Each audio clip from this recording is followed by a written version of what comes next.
Bergeron. You've talked a lot about getting wins to help the confidence, the mentality. What about getting wins just so you don't bury yourselves in the league? Are you looking at that at all? I mean, you still got 3/4 of the league season. Yeah. I'm looking at secondary. Mm-hmm. The confidence and trying to create momentum with our program is primary. The result of that will take care of itself with league standings. I just feel like, Kevin, for the last 2 years and obviously at the beginning of this year, there's bigger fish to fry than the league standings. They're important to our fans. They're important to the people evaluating our program. I understand that totally. But I think at this point right now, we're still trying to build this thing. And the foundation and the culture and where our program is at right now, you know, it has to be a small picture approach. It has to be a day-to-day approach. And with that, you know, I want to focus on what the win can do for our confidence, for our momentum, for our overall attitude, not so much for the standings. And that's just the way I feel.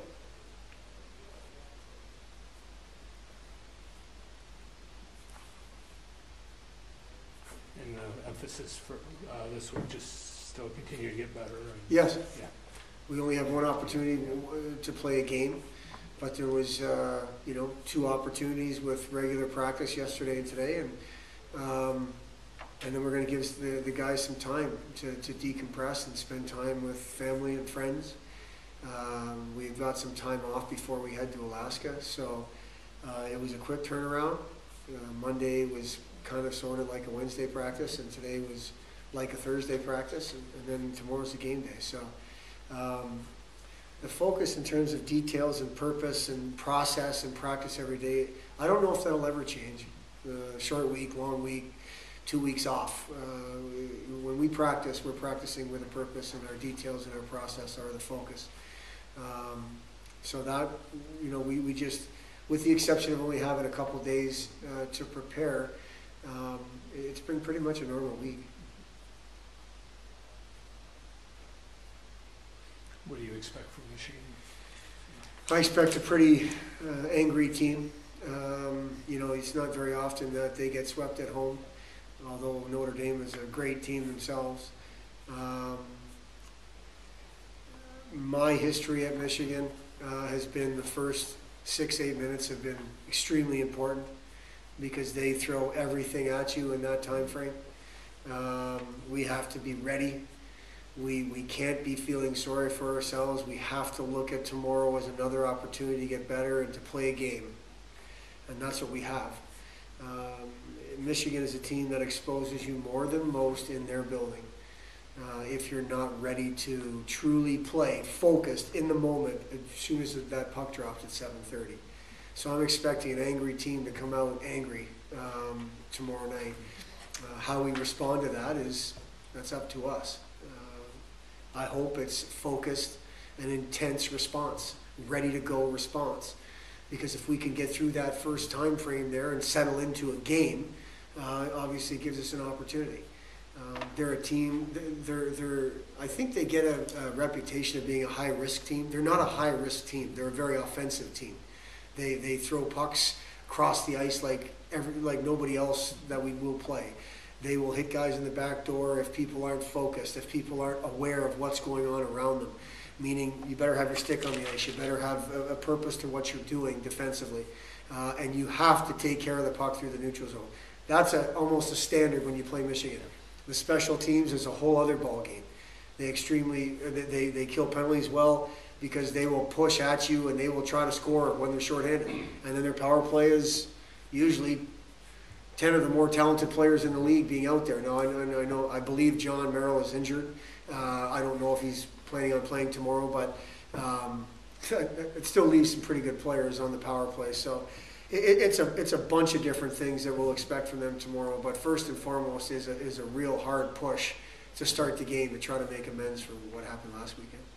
Coach, would you like to see your team maybe be a little bit angry, you know, after the way they played, came from way behind, and then lose a tough one, and then outshoot the opposition 30-15, and you've lost again. I mean, should they go Absolutely. into this game angry? Absolutely, we should go into this game angry. We should be.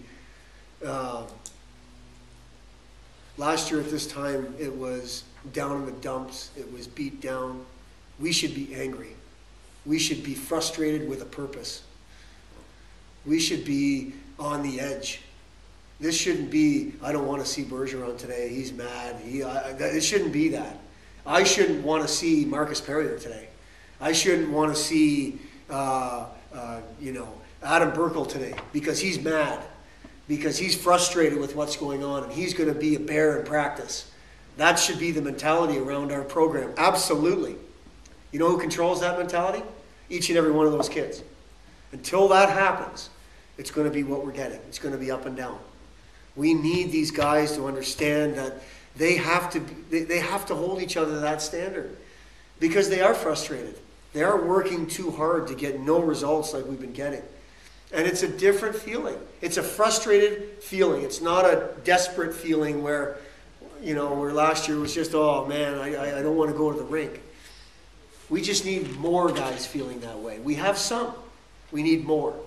And I look at the older people, the people that have lived through it. We have to stop this momentum. We have to find a way to make that 30-15 in shots be a win. 38-27 in shots, or 36-26 in shots on Friday, be a win. Why does it have to be 3-0 before we start to fight? Why isn't that desperation mode at 0-0 with a 5-on-3, 10 minutes to go in the second period? Why doesn't our power play go out there with that desperation? We are going to score on this power play. If I had the answer to that, I would have fixed it by now. I don't have the answer. I believe the answer lies within that dressing room. And we're trying to figure it out. We continue to put it back on the guys to, this is your thing, guys. But you can see the pattern, We're expecting our opponent to be angry, and you're absolutely right. That should be us. They should be expecting that from us. And tomorrow's another opportunity. It's another opportunity for us to do that. And that's the way I'm going to believe it until I'm not in this role anymore. I'm going to believe tomorrow's another opportunity. Our guys are going to step up and face that opportunity and get through it together. Will we see Cam tomorrow night? Yes. Is he pretty close to 100%? I think so. Yeah. He's got a wrap on there to any precautions just to make sure. But if I thought we were putting him in harm's way long term, he wouldn't be playing. But I think he's good. He feels he's good. So. In terms of goaltending tomorrow night, is it going to be Andrew more so the game time decision? It's Andrew. And don't read into that. That's just, we feel like Andrew gives us the best chance tomorrow night to win. So. And then going back to the injuries, Ted and Brent. No, they won't. You won't see them. You had mentioned last week about coming up with a long-term plan. Yeah, I feel like we've got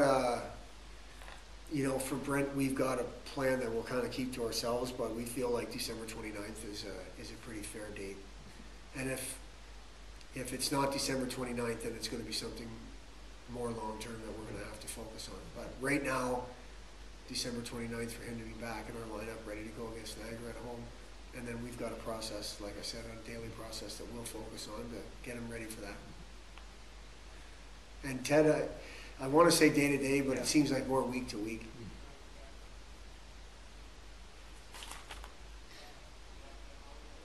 And then you mentioned you were going to give the guys some time off the rest of the week. You're just going to give them the rest of the week off, Yeah. and you'll be back Sunday or Monday? Yes. We have class on Monday, so they're expected to be in class, but there's only a couple guys that have class before our practice, so we will have a team meeting and open ice at 9 o'clock Monday morning like we always do. And we'll prepare next week as an off week, which is never easy. Yeah. But it's a short week because we leave for Alaska midday that next Wednesday, so it actually comes at a pretty good time. I think if there's something to be said for kids to get home and be around loved ones and friends and so on. Thanksgiving is a good time for that, and we'll address next week, starting Monday. We'll do that then. But like I said, it's not a normal week because we're leaving the following Wednesday, so it gives us plenty of time to prepare before we get on the plane to go to Alaska. Good, good. We're good. All right, Birch, thank you. Thanks a lot. Thanks.